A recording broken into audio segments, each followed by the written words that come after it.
दरभंगा में चुनावी सरगर्मी तेज। महागठबंधन ने उम्मीदवार बदलने की चर्चा। कल तक राकेश नायक का नाम, आज मैदान में गोपाल मंडल की चर्चा।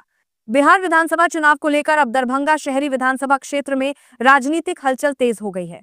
जहां कुछ दिनों पहले तक महागठबंधन की ओर से राकेश नायक के नाम की चर्चा जोरों पर थी, वहीं अब तस्वीर बदल गई है। महागठबंधन ने राकेश नायक की जगह गोपाल मंडल को अपना नया उम्मीदवार घोषित किया है, ऐसा चर्चा जो रही है। खैर, इसकी अब तक कोई आधिकारिक सूचना नहीं है, लेकिन इस बदलाव की चर्चा फैलने के बाद पूरे शहरी विधानसभा क्षेत्र में सरगर्मी और बढ़ गई है।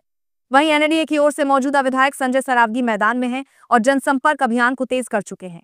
इसके अलावा जनस्वराज पार्टी की ओर से आर.के. मिश्रा चुनावी मैदान में उतर चुके हैं। मिश्रा ने आज अपने समर्थकों के साथ नामांकन दाखिल किया। उम्मीदवारों के नाम तय होने के बाद अब दरभंगा शहरी सीट पर मुकाबला दिलचस्प होने की संभावना जताई जा रही है। नमस्कार, आदाब, प्रणाम साथियों। बड़े दुख के साथ आप लोगों को सूचित करना पड़ रहा है कि राष्ट्रीय जनता दल परिवार ने दरभंगा 83 विधानसभा 2025 की विधानसभा सिंबल से मुझे वंचित रखा है। बेहद अफसोस और बड़ा दुर्भाग्यपूर्ण फैसला शीर्ष नेतृत्व का, जो स्नेह, जो प्यार आप सब लोगों ने मुझे दिया है, खास करके युवा साथियों ने और समाज के उस विभिन्न वर्गों ने जिन्होंने अपनी आशा और अपेक्षा जताई थी कि अगर पार्टी मुझे प्रत्याशी के तौर पर दरभंगा 83 विधानसभा में चुनाव लड़ने के लिए भेजती है तो निश्चित तौर पे एक बड़ा बदलाव की ओर दरभंगा को लेके जाने के लिए वचनबद्ध और मैं कटिबद्ध था। मैं अपने वैश्य समाज के, अपने गार्जियन, अपने समाज के सभी साथियों से, वरिष्ठ समाज सेवियों से भी माफ़ी चाहूँगा कि आपकी अपेक्षाओं पे मैं खरा नहीं उतर सका। यह सोचने के वाला विषय है कि पता नहीं पार्टी किन कारणों से मुझे सिंबल से मुझे उन्होंने वंचित रखा है। जितनी एकता और अखंडता के साथ में आप लोगों ने एकजुटता दिखाई और दरभंगा को कहीं ना कहीं बदलाव की ओर ले जाने की राजनीति में आप लोगों ने जो साथ दिया, उसका मैं दिल से धन्यवाद और आभार व्यक्त करता हूं। आप सभी की संवेदना और पीड़ा और भावनाओं का मैं भी बहुत ख्याल रखता हूं। आने वाला निर्णय आप सब लोग के समक्ष, आप सब लोग के बीच आकर के मैं लूंगा।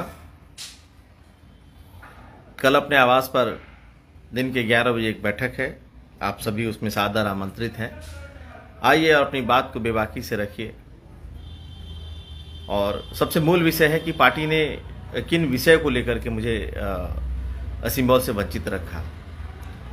और पुनः पार्टी 2020 की शैली में चल रही है। कहीं ना कहीं हमारे वर्करों को भी और मुझे भी ऐसा लगता है कि फिर से यहाँ ऊपर से प्रत्याशी उतारे जा रहे हैं। अगर आपने अतिपिक्षा को ही सिंबल दिया तो हमारे पार्टी में हमारे महानगर के अध्यक्ष रहे गंगा मंडल जी, या आप सीनियर को किसी को अगर सिंबल देना चाहते थे तो यहाँ पर 4-5 लोग आपके विकल्प में थे। अगर आप पार्टी के अंदर के लोगों को पुनः सिंबल देते तो शायद कार्यकर्ताओं में ये